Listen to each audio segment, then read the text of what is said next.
One time, Sage Narada was sitting. He went to Lord Vishnu, who was there, and he said, Prabhu, there are great things happening on earth. People are really chanting your names and they are singing your glories. They are doing this kirtan. Everybody is just totally enamored and totally in love with you. And Lord Vishnu said, that is the power of bhakti. It happens. When it catches its color, it's permanent. Ma Lakshmi was unconvinced. She said, hang on a minute. I don't think it's that simple. I don't think they are doing it just out of sheer bhakti and sheer love. They are doing it out of fear. They're also doing it out of need. Bhai bin hoye na priti. And Bhagavan said, I don't think so. I think those who are my bhaktas are truly my devotees. Mother said, maybe. That remains to be seen. Bhagavan said, look, I have some time. I have no more meetings right now. So let me go and prove this to you. That those who are devoted to me, who love me, do so without any expectations. It's not out of any greed or fear, as Krishna says, Yam labdvacha param labham mannetanadikam tata. The true sign of a devotee, he says, is when I am their supreme prophet. I am their sacha sauda. I am their final gain that they wish to have. And so he goes down with Narada and he assumes the form of a very wise man. And he knocks on a rich man's door. And he says, look, we have nowhere to stay. Could we stay the night here? Tomorrow we'll leave. And the man is suddenly, taken aback, looking at the radiance, looks like this is somebody very, very wise and educated. And he said, sure, please come in. So after dinner, as it usually happens, they sat around the table on the floor and they got talking. And when they heard this wise man, who was none other than Lord Vishnu himself, they were absolutely smitten.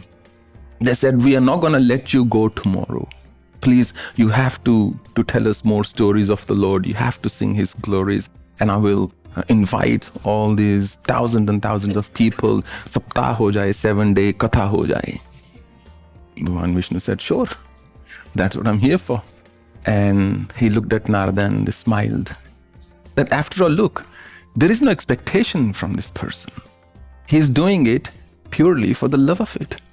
He just wants to sing my glories. He just wants the Bhagavad Katha to be narrated to the world. And that's how wrong Lakshmi was in this case. And next day, the Katha went really well. First day, second day, Mother Lakshmi assumed the form of a very old woman in very pitiable state. And there was this young lady who was about to leave for the program, the Katha, and she got in her way and she said, look, I'm very thirsty. Can you please give me some water? She said, I cannot give now. I keep looking at my right wrist as if I wear a watch on this wrist. It's actually the left one, but anyway. So she said, I cannot give you anything right now. I am extremely devoted to Bhagavan. And I'm never late for my katha, like our people are never late for the arati here. So she said, and they are whisper quiet, as you might have noticed. Everything is whisper quiet in the temple.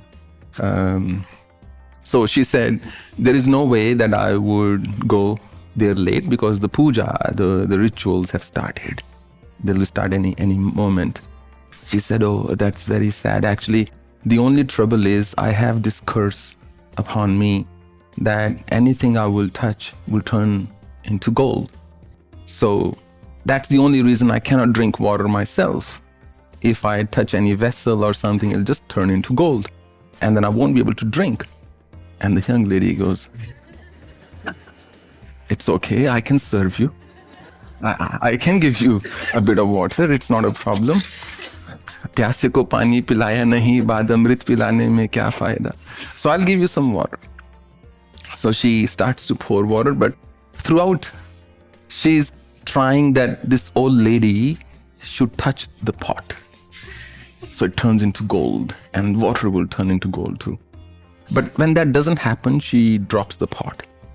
And it lands in her hands, and the old lady is not prepared, but it touches her, and it falls down, and it cracks, but it turns all into gold.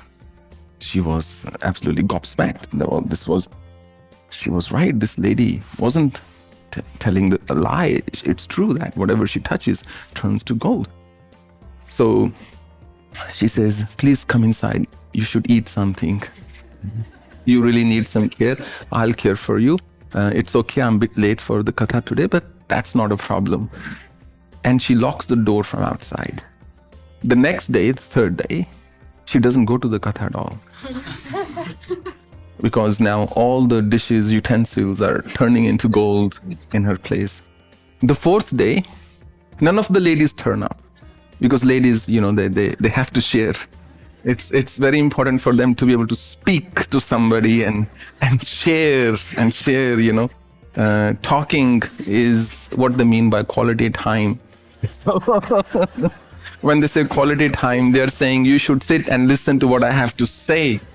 And so she couldn't keep it to herself, and suddenly everybody, all the women of the town disappeared from the katha. And the fifth day, all the husbands of those women disappeared from the katha as well. Because now the ladies couldn't carry all the big pots and utensils, the pans and pots that got at their marriage, which was lying here and there in storage somewhere, kabhi use hoga. So now all of them are being carried away. And Bhagwan Vishnu sitting there, and there is nobody. And he looked at Narada and he said, I don't know where has the devotion gone. I thought people really wanted me. They loved me. But it seems Lakshmi was right after all, because she had said to Bhagwan Vishnu, they don't want your devotion, they want my opulence. And they will trade anything to have that opulence in their lives. And it is, of course, a far-fetched story. I don't even know if it's a Puranic story. I read it in a book by a very beautiful person. Rajendra Arun, I think is his name. He does Ram Katha and things in Mauritius. So I read that in that book, and I got reminded from your question of that story. So I think the question becomes, whenever we do bhakti or whenever we get initiated or anything, what do we really seek? What is the truth? What is the real story that we are telling ourselves? Would a guru still be a guru if that guru doesn't do what you expect him or her to do? Would you still be connected with that guru if your beliefs are challenged multiple times? And should you remain connected to that guru? This old man went with his grandson to this unconventional guru. It is a Sufi story I read once in Inayat Khan's book. And when the child observed that so-called holy man, nothing about him seemed holy to the child. Because he talked about worldly things, he joked and he laughed, and he just didn't talk about anything so-called spiritual or religious.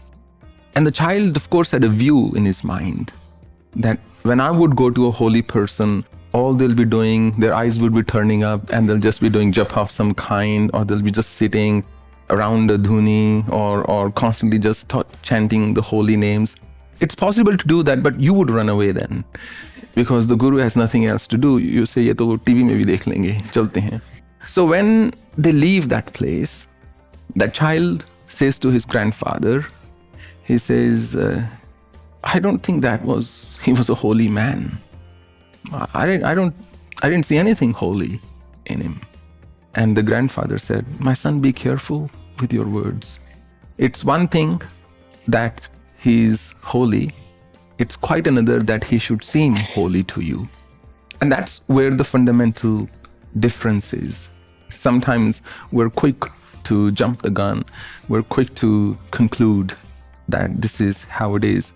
But if you stay with the truth long enough, you will arrive at a peaceful shore. You will discover within you what is it that really matters to you. And maybe that is also a moment of graduation.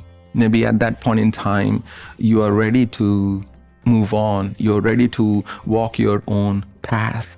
Maybe at that time, you don't need the guidance of a guru or his blessings and so forth. You're ready to awaken the guru with capital G within yourself, if I may put it that way.